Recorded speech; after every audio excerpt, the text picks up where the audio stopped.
These 3 things you must know if you're buying a GT3 RS. Last year was one of the worst years for GT3 RSs. Prices decreased for the first time in 3 years.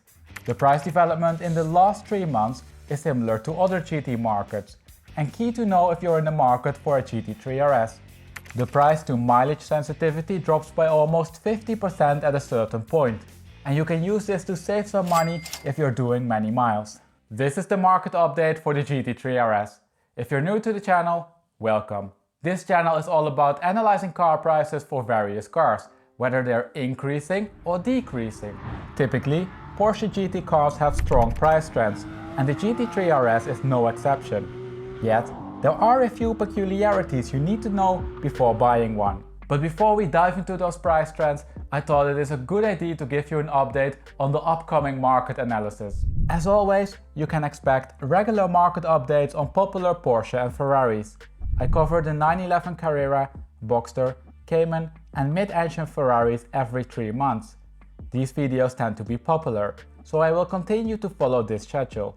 Other slightly smaller markets, such as the front-engine Ferraris and McLarens, I will probably cover on a semi-annual basis.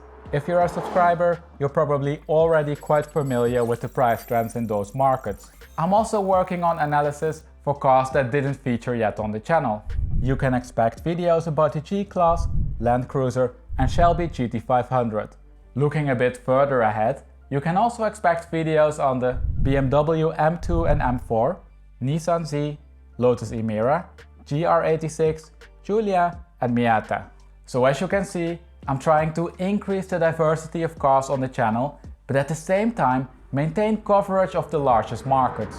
It'll be a bit of trial and error to see what works, but stay tuned if you're interested in any of those cars.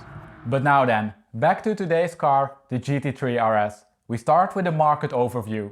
Over here we have the US market at the end of April 2022. In total there are only 73 cars listed for sale, and this is 37% less than 3 months ago. And while this drop is large, it is in line with other markets. Supply is tight across the board. Now looking at the prices, we can see very quickly that 997s are true collectible cars. They are as expensive or more expensive than the 991.2s. 997s with a 3.6 and 3.8 liter tend to be listed somewhere between $300,000 and $400,000, where you can find the 4 liters for $600,000 and more. Luckily for the less fortunate buyers, 991.1 prices start at $185,000. And this of course will get you a car with a relatively high mileage. The freshest examples are priced in line with some 991.2s. For one of those you need to bring $260,000, and this means that the premium over a 991.1 amounts to $49,000. So now that we're up to date on the market, it's time to have a look at the price trends. We start with the most difficult one, the one for the 997 market. Over here we have the price trend between January 2022 and April 2024. This picture leaves a clear message. Price trends are strong. In the beginning of 2022, prices still increased with the rest of the market. Similar to the market, they topped in the summer of 2022. What is different though, is the price behavior between last year's summer and now. Prices hardly increased. Many other markets experienced double-digit price decreases. But there's one caveat to this graph, and you need to be aware of it.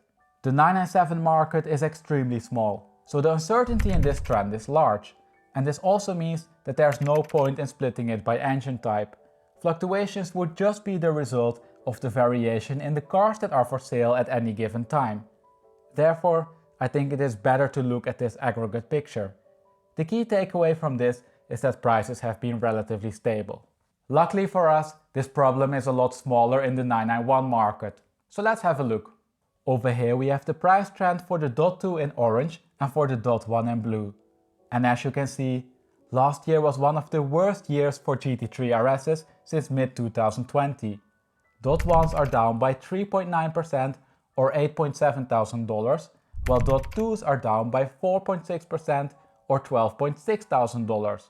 And both of these drops are statistically confirmed, and this means that they're unlikely to be the result of chance. But as you can see, there's absolutely no reason to panic. These price trends are exceptionally strong.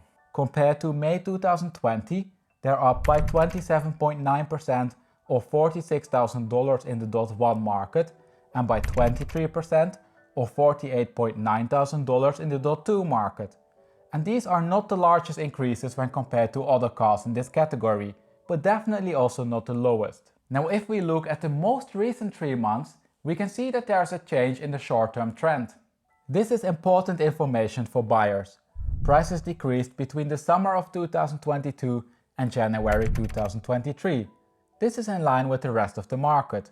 In the most recent period though, they stabilized. .1s are up by 0.6%, but this essentially represents a stable development. .2s, however, are up by 4%. But this increase is an exaggeration of the actual price change. The increase is mainly the result of a change in the market composition. The cars that were advertised for sale in January had a median mileage of 10,000 miles, whereas it was 6,000 miles for the cars in April. Therefore, I think that it makes more sense to use the change in the .1 market as a proxy for the .2 market. The mileage drop, by the way, mainly happened for the cars that have the WiseAct package, and you can see that when I add that split to the graph. Another interesting development regarding the WiseAct package is the rarity. In May 2020, 94% of the .2s that were advertised for sale had the WiseAct package, but this ratio dropped over the years and sits now at 24%. Supply for the WiseAct cars even decreased so much that the most recent points are fairly unreliable. So I think that we have now a pretty good idea as to what happened in the GT3 RS market. But let's add a little bit of context to it and make it more relevant for buyers.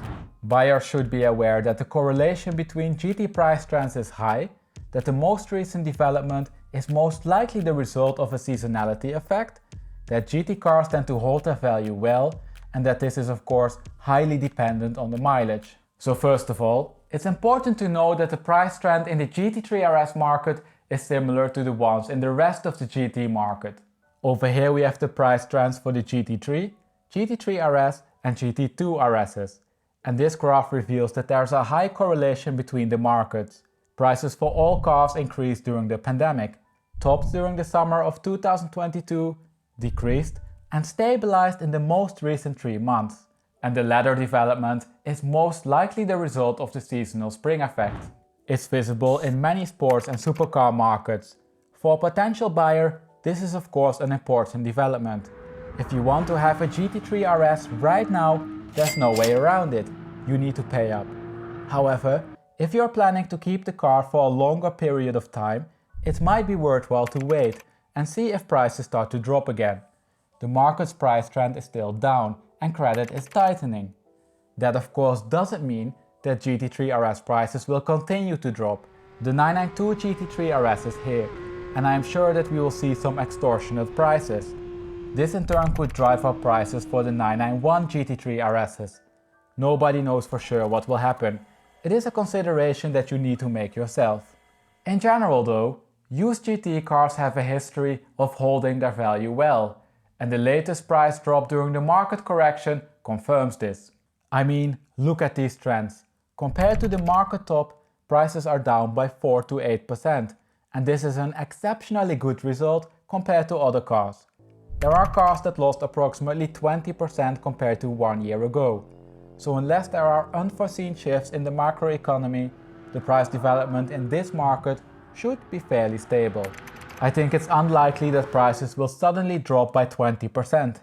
However, the depreciation rate on your new GT3 RS of course depends heavily on the mileage of your car and the mileage that you're planning to add to that car.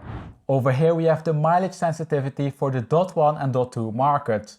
And this reveals that the .2 loses approximately 0.6 to 0.9% per 1000 miles driven, while this is 0.5% for the .1. The .2 is of course a lot newer, so this explains the difference. Now it's important to interpret these numbers as averages. Low mileage cars lose more than high mileage cars. That's no shocking news. The beautiful thing for used car buyers is that there's always an inflection point. The point where the sensitivity starts to decrease.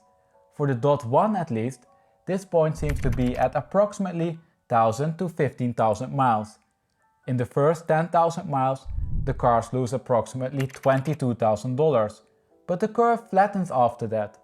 In the second 10,000 miles, the drop sits at approximately $10,000 to $13,000. So if you're a buyer who cares about values, it might pay off to look for a car that has approximately 10,000 miles. And this applies especially to people who plan to add a lot of miles. Now, before we wrap up and conclude, I would like to mention that all of these numbers are estimates. You can see that the confidence intervals widen when the mileage increases. There are only a few cars for sale with more than 25,000 miles. So please take the context into account if you're planning to use these numbers. And with that, it's time to wrap up and conclude. Are you buying a GT3 RS in the spring of 2023? Here are some key things to consider when it comes to the price development. First, last year was one of the worst years for GT3 RSs. Prices decreased for the first time in 3 years. Yet, long-term price trends are exceptionally strong. Second, the price development during the last 3 months is similar to other GT markets, and it seems to be driven by seasonality. Whether or not you want to pay the price premium is up to you.